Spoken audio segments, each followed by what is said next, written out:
Hello दोस्तों, welcome to वोकैबशाला once again. अभी हम कर रहे हैं 2024 टीयर 1 में पूछे गए सभी वोकैब क्वेश्चंस।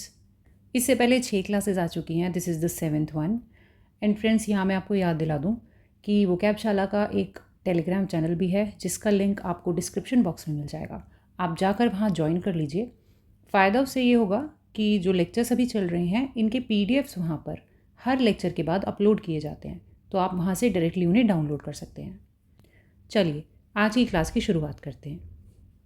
यहाँ पे पूछा इन्होंने antonym. It was difficult to accommodate the avariciousness of the people. Avariciousness होती है ग्रीड यानी लालच। उसको अकोमोडेट करना बहुत मुश्किल है ना। लालच की कोई भरपाई नहीं हो सकती। तो यहाँ पे पूछा है एंटोनिम। एंटोनिम बनता है जेनरोसिटी। जेनरोसिटी होता है दयालुता। अच्छे शब्द हैं ये दोनों ही। देखिए ये वर्ड तो आप खास सा याद रख लीजिए। इसके थोड़े और सिनोनिम्स और एंटोनिम्स आपको बताती हूँ। सिनोनिम्स के अंदर आएंगे अवेरीस, जो इसी से निकला है। एक्चुअली अवेरीस से अवेरेशियसनेस निकला है। देन ग्रीड आप जानते ही हैं, और एक है कोवेटसनेस। कोवेटसनेस एंटोनिम देख लीजिए। जेनरोसिटी जो हमने यहाँ देखा। एक होगा सेटिस्फैक्शन यानी संतुष्टि, जो आपके मन में होगी, तो ग्रीड तो आएगी ही नहीं ना। एक बड़ा अच्छा वर्ड होता है कॉन्टेंटमेंट। कॉन्टेंटमेंट ये आपको बहुत बार पढ़ने को मिलता है। इसका मतलब होता है सेटिस्फैक्शन ही। अगर आपने अपना काम समय पे कर लिया तो आपके दिमाग में, आपके मन में कॉन्टेंटमेंट यानी संतुष्टि होती है एक प्रकार की। अच्छा, एक और बहुत अच्छा शब्द है जो एंटोनिम बनता है, वो है मैग्नैनिमिटी। मैग्नैनिमिटी मैग्नैनिमिटी को तो घोट के पी जाइए। ये भी होती है दयालुता। ठीक है, ये सभी शब्द बहुत इंपॉर्टेंट हैं। आ जाइए, अगला जो है क्रिटिसिज्म, मतलब किसी की आलोचना करना। हेट्रेड यानी दुश्मनी, किसी से अगर बैर है कोई तो हेट्रेड। एनवी यानी कि जेलसी, जलन। अगला आ जाइए, यहाँ पे भी एंटोनिम ही पूछा गया है, बैरन का। बैरन, और वो एंटोनिम इस सेंटेंस में कहीं छुपा है, तो ये इसका आंसर मैं बता देती हूँ पहले। बैरन का आंसर है कंजेस्टेड। थोड़ा सा ना ये एग्जैक्ट नहीं है, लेकिन फिर भी सेंस बनता है। बैरन होता है बंजर, मतलब जहाँ पर उपज ना हो सके, उपजाऊ ना हो जो जगह, उसको आप बैरन बोलते हैं। ठीक है, अभी इसके सिनोनिम्स देखिए। अनप्रोडक्टिव, जहाँ पे प्रोडक्शन नहीं हो सकता। इनफर्टाइल, फिर स्टेराइल भी होता है एक वर्ड, स्टेराइल। डेजोलेट, डेजोलेट जहाँ पर अभाव हो ऐसी जगह को बोलते हैं, ऐसी चीज़ को बोलते हैं। इम्पॉवरिज्ड, इम्पॉवरिज्ड मतलब गरीबी से जूझता हुआ, इम्पॉवरिज्ड। तो ये सब कुछ इंटरचेंजेबली यूज़ हो सकता है। देखिए डेजोलेट को ध्यान से देखिए, मैंने क्या बोला, अभाव होना, अभाव होना। और अगर कुछ भरपूर मात्रा में हो तो वो यहाँ पर कंजस्टेड बैठता है। कंजस्टेड का मतलब वैसे होता है ओवर क्राउडेड, है ना। कभी कभी रोड्स होते हैं ना हमारे देश में कंजेस्टेड, ओवरलोडेड, मतलब जहाँ पे भरपूर मात्रा में चीज़ें दिखाई दे रही हैं, वो होता है कंजेस्टेड। तो ये इसके सिनोनिम हो गए। तो डेजोलेट का उल्टा मान सकते हैं, तो आप बैरन का उल्टा भी यहाँ पे जो सबसे अच्छा बैठता है वो कंजेस्टेड ही बैठता है। बाकी बिलीव यानी विश्वास करना, ग्रम्बल यानी कुछ बड़बड़ाना गुस्से में, और ग्लैंसिंग होता है थोड़ा सरसरी निगाहों से किसी चीज़ को देखना। क्विकली नज़र फेरना, नज़र फेरना।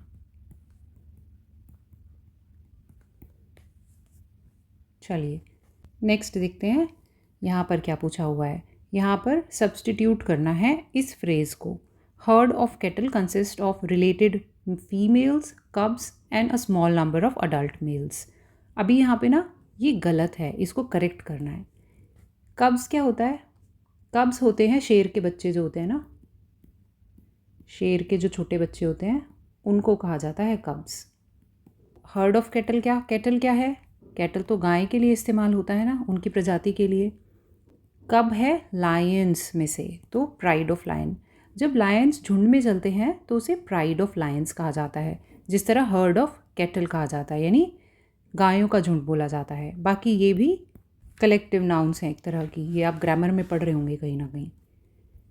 चलिए अगला यहाँ पे इडियम पूछा है, a time when money might unexpectedly be needed, जब आपको पैसों का अभाव हो, ज़रूरत पड़े पैसों की, तो उसके लिए क्या यूज़ होता है? वो दिन कहलाएगा अ रेनी डे। अ रेनी डे जहाँ पर आपको पैसों की ज़रूरत है, मनी चाहिए, तो वो दिन होता है अ रेनी डे। ये इसका सही बैठता है। देखिए, a raw deal. A raw deal होता है बुरा व्यवहार, अनफेयर ट्रीटमेंट अगर हो रहा है, बैड ट्रीटमेंट हो रहा है, तो उसको अ रॉ डील कहा जाता है। A rash of something. A rash of something होता है कि एक के बाद एक करके कुछ बुरी घटना होती जा रही है, दुर्घटनाएं हो रही हैं, तो उसके लिए इस्तेमाल होता है। A series of unpleasant events, जैसे कि हम कह सकते हैं अ रैश ऑफ रॉबरीज, मतलब लूटपाट के कई सारे किस्से हो गए हैं, कई सारी हादसे हो गए हैं, तो उसके लिए आप बोलेंगे अ रैश ऑफ रॉबरीज। अगला देखिए, अ रैप ओवर द नकल्स। ये होता है किसी से अगर गुस्से में बात की जाती है, एंग्रीली बात की जा रही है, तो उसको कहा जाता है। ये ना ऐसे समझ नहीं आएगा, एग्जाम्पल से आएगा।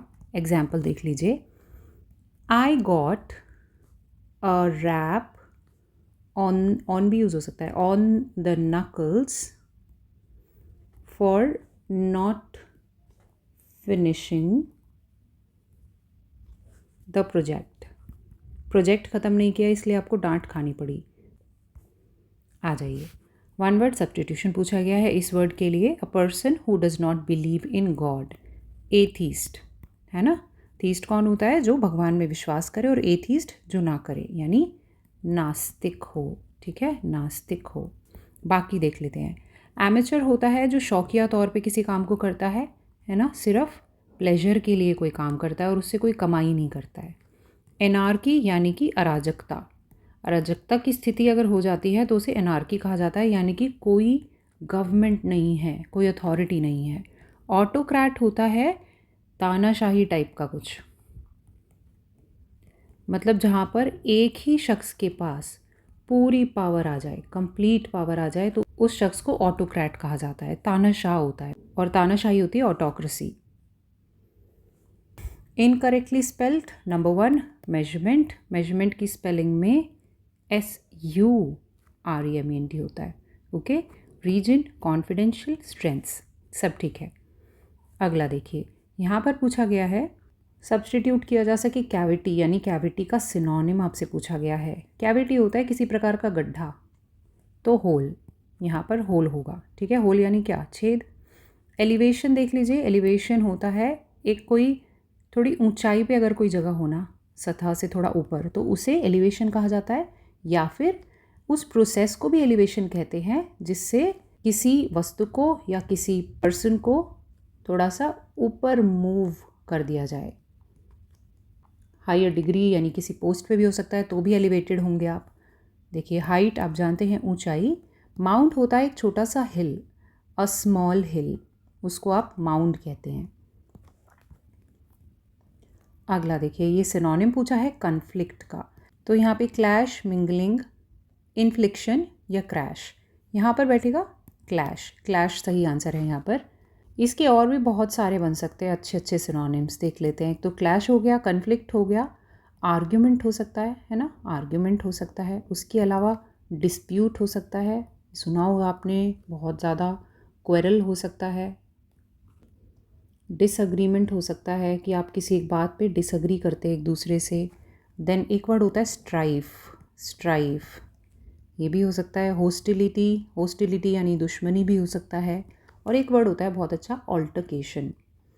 ऑल्टरकेशन यानी कि बहसबाजी हो जाना, उसको ऑल्टरकेशन कहा जाता है। अगला देखिए, मिंगलिंग। मिंगलिंग यानी कि एक दूसरे में घुल जाना। इंसान भी हो सकते हैं बातचीत में घुल मिल जाएं, मिंगल करें, या कोई चीज़ें भी हो सकती हैं, या कोई भाव भी हो सकता है।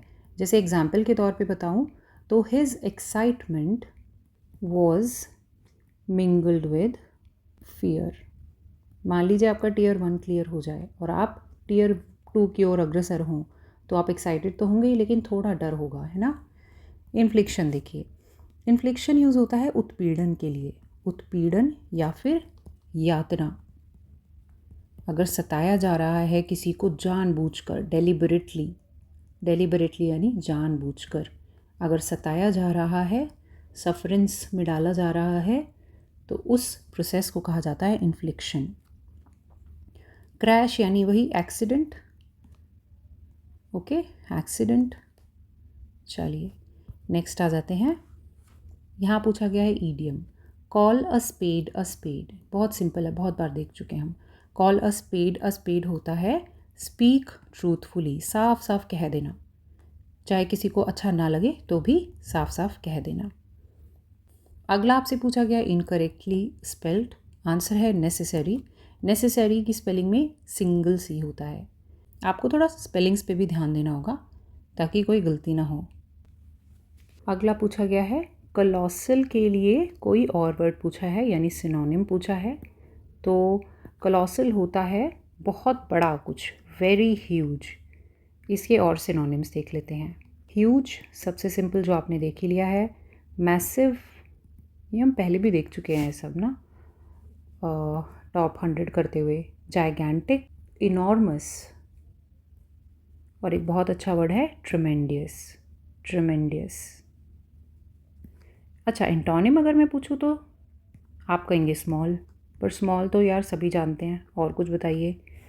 एक वर्ड होता है प्यूनी, जो कि यहाँ दिया भी गया है। एंटोनिम पूछते तो यही आंसर होता, प्यूनी। एक है टाइनी भी आप जानते होंगे। टेम्पररी यानी अस्थाई, वेरी ब्यूटीफुल यानी बहुत ही खूबसूरत। चलिए अगले पे आ जाते हैं। फिर से सिनोनिम पूछा है मैवरिक का। ये वर्ड बिल्कुल अलग है, कुछ नया है। मैवरिक कौन होता है?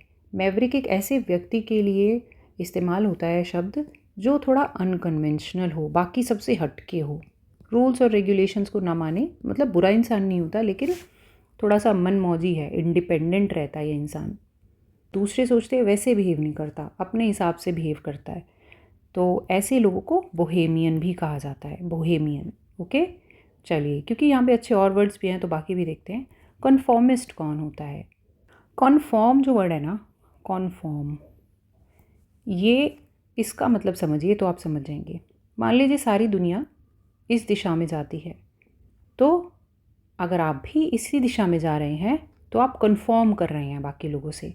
तो कन्फॉर्मिस्ट कौन हुआ? एक ऐसा इंसान जो उसी तरह से बिहेव कर रहा है, सेम वे में बिहेव कर रहा है जैसे कि बाकी के people, most of people behave करते हैं। बाकी के लोगों की तरह ही ये भी बिहेव करता है, कुछ डिफरेंस नहीं चाहता। ऑर्थोडॉक्स बहुत बार देख चुके हैं अब तो। ऑर्थोडॉक्स होता है रूढ़िवादी जो ऐसा समझे कि जो मेरा ओपिनियन है वही सर्वोपरि है। कभी कभी धर्म को लेकर होते हैं लोग ऑर्थोडॉक्स, अपने बिलीव्स को लेकर हो सकते हैं। एक और शब्द है बिगॉट ऑर्थोडॉक्स के लिए। फॉलोअर कौन? अनुयायी या समर्थक फॉलोअर होता है। चलिए अब हम देख लेते हैं कि यहाँ पर क्या पूछा गया है कॉम्प्रिहेंशन के अंदर। पढ़िए, यहाँ पे मैंने डायरेक्ट अब की बार आंसर्स ही डाल दिए हैं क्योंकि बड़ा झंझट हो जाता है, वो समझाने में मज़ा नहीं आता है। देखिए, the mathematician Federico Ardila Mantilla grew up in Colombia, an indifferent student but gifted in math. Indifferent student क्या होता है? इनडिफरेंट जो ज़्यादा परवाह ना करे, केयर नहीं कर रहा है दूसरे लोगों की या बाकी सब सब्जेक्ट्स की, वो सिर्फ मैथ्स में ही बढ़िया है। ठीक है, कुछ इस तरह से जान लीजिए। इनडिफरेंट जो थोड़ा कट ऑफ रहता है, वो होता है इनडिफरेंट। अच्छा, इसका एक और तरह से इस्तेमाल होता है इनडिफरेंस। अगर आपके मन में किसी व्यक्ति के या किसी और के प्रति आ गया ना इनडिफरेंस, तो मतलब अब आपने उससे कट ऑफ कर लिया है। पहले लगाव रखते थे और अब कट ऑफ कर लिया है, तो अब you are indifferent to that person now. ठीक है, बाकी भी देख ही लेते हैं। अप्रीहेंसिव क्या है? अप्रीहेंसिव होता है आशंकित। अगर हिंदी आपकी अच्छी है तो जान गए होंगे। तो आशंकित होता है कि कुछ बुरा हो जाएगा यार, कुछ बुरा हो जाएगा, इस डर में जीना, आशंका लगी रहना। ठीक है। अपॉलोजेटिक यानी कि आप शो कर रहे हैं कि आप सॉरी फील कर रहे हैं ना, showing that you are sorry, तो आप अपॉलोजेटिक हैं। एक्सीलेंट तो आप जानते ही हैं, बहुत बढ़िया, वेरी गुड। ठीक है, अगला आ जाइए। He was failing most of his classes at high school in Bogota when someone suggested him to apply to MIT. MIT की यूनिवर्सिटी का नाम है। वो स्कूल में हर क्लास में फ़ेल हो रहे थे, लेकिन किसी ने सजेशन दिया, सजेस्टेड कि आप MIT चले जाइए। सजेस्ट करना यानी कि कोई सुझाव देना, ठीक है। बाकी देख लेते हैं, अच्छे वर्ड्स हैं। डाइस्यूएड, डाइस्यूएड होता है रोकना या मना करना। मना करना किसी चीज़ से, एक होता है प्रेरित करना होता है ना, आप किसी को प्रेरित ना करके उसे उल्टा डीमोटिवेट कर रहे हैं कि भैया आप ये ना करें। इसका एक बड़ा अच्छा सा एंटोनिम है, वो है परस्यूएड। परस्यूएड होता है फोर्स करना कि आप ये काम करें। डाइस्यूएड होता है कि ये काम ना करें, ठीक है। रिमूव्ड यानी हटाना। अच्छा, डिस्पिरिटेड क्या है? डिस्पिरिटेड है उत्साह खत्म हो गया भाई, उत्साह अब नहीं रहा, तो निरुत्साहित हो गए हैं। अगर आप निरुत्साहित हो गए हैं, I am not very good at Hindi, निरुत्साहित हो गए हैं तो आप डिस्पिरिटेड हैं। अच्छा, डिस्पिरिटेड के आप अगर सिनोनिम देखने चलेंगे ना तो बहुत अच्छे अच्छे मिलेंगे आपको। एक तो डीमोरलाइज्ड ही हो गया, डीमोरलाइज्ड। एक होता है डिस्करेज होना, और एक होता है डिसहार्टन होना, डिसहार्टन होना, ठीक है। डिस्पिरिटेड, आपका एंथुसियाज्म छीन लिया है किसी ने। He had not heard of the school. To his surprise, he got in and he went on scholarship. Mathematically, he did well. One of his professors was acid-tongued theoretician known to compare his audience to herds of cow. वही चीज़ आ गई ना, herds of cow, group of cows. तो एक जो teacher थे वो काफ़ी बेकार ज़बान वाले थे, तो वो क्या करते थे, अपने बच्चों को कंपेयर करते थे गायों से। तो आंसर है कंपेयर करना। मलाइन, स्ट्रैंगुलेट, डिफरेंशिएट नहीं है। देखिए, डिफरेंशिएट तो उल्टा हो जाता कि वो उनको गायों जैसा नहीं समझते थे, पर वो समझते थे। मलाइन, स्ट्रैंगुलेट, ये देख लेते हैं। मलाइन होता है किसी का हार्म कॉज करना, किसी पे नुकसान करना, बुरा बोल के करना या कुछ बुरा करके करना, मलाइन। मेलिग्निटी होता है कुछ बुरी चीज़, मेलिग्निटी इसी से बना है, मेलिग्निटी। स्ट्रैंगुलेट होता है सांस रोक कर किसी की हत्या करना, मर्डर करना, वो होता है स्ट्रैंगुलेट। सिनोनिम होते हैं दो तीन, एक होता है चोक और एक होता है सफोकेट। बिना हवा की कमी की वजह से अगर कोई सफोकेशन से मर जाए तो स्ट्रैंगुलेट हो गया है, चोक हो जाए तो स्ट्रैंगुलेट हो गया है। डिफरेंशिएट यानी कि दो चीज़ें हैं, उन दोनों को आपस में अलग अलग करना, डिफरेंशिएट करना। आगे आ जाइए। routinely tugged open maths problem into homework assignment without telling the students. These had never been solved by anyone. Adrila solved one. He went on to receive his bachelor's and PhD in maths from MIT.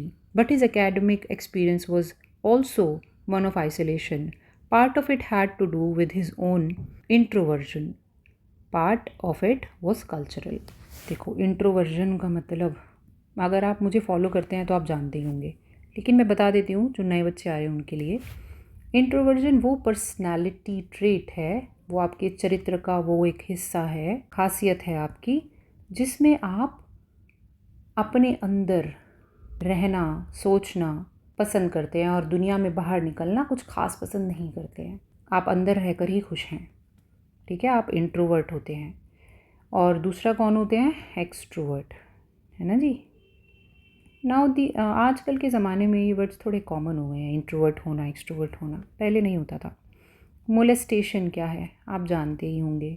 Sexual assault यानी किसी को शारीरिक उत्पीड़न देना, molestation. और एक और word होता है इसके लिए, हैरेसमेंट। क्वांटिफिकेशन, योग्यता, योग्यता, अच्छा वर्ड ये भी याद रखिए। और इंटेरोगेशन, पूछताछ, ठीक है, इंटेरोगेशन यानी पूछताछ। अगला जाइए।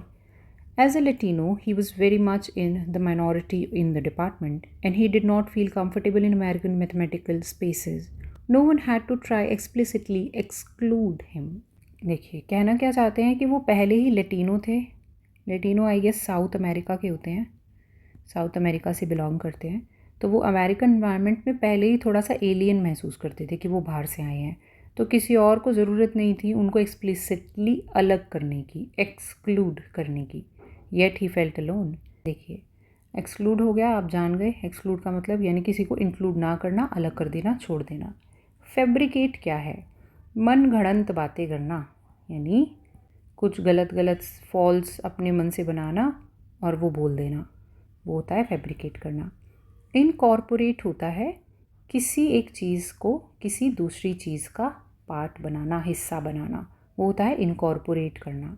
अच्छा जी, स्ट्रैटिफाई देखिए, स्ट्रैटिफिकेशन।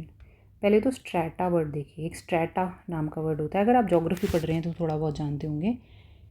एक लेयर के ऊपर दूसरी लेयर के ऊपर तीसरी लेयर, चौथी लेयर, पांचवी लेयर, लेयर होना एक के ऊपर एक, उस लेयर को कहा जाता है स्ट्रैटा।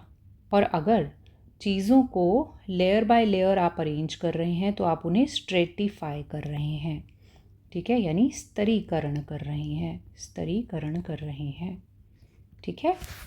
तो ये क्लास यहीं पे ख़त्म होती है दोस्तों। 7th क्लास थी, आई होप बाकी क्लास आप देख रहे हैं और आपको मज़ा आ रहा है। अभी यहाँ से आप निकलेंगे तो टेलीग्राम पे जाइए, उसे सब्सक्राइब कर लीजिए, वहाँ पे इसका PDF आपको आसानी से मिल जाएगा। अगर अभी तक आपने इस चैनल को सब्सक्राइब नहीं किया है तो इसे सब्सक्राइब कर लीजिए। बहुत जल्दी जल्दी अच्छे अच्छे लेक्चर्स आने वाले और आ भी रहे हैं। मेरा नाम वर्षा खारी है। अभी के लिए मैं आपसे अलविदा लेती हूँ। Bye bye.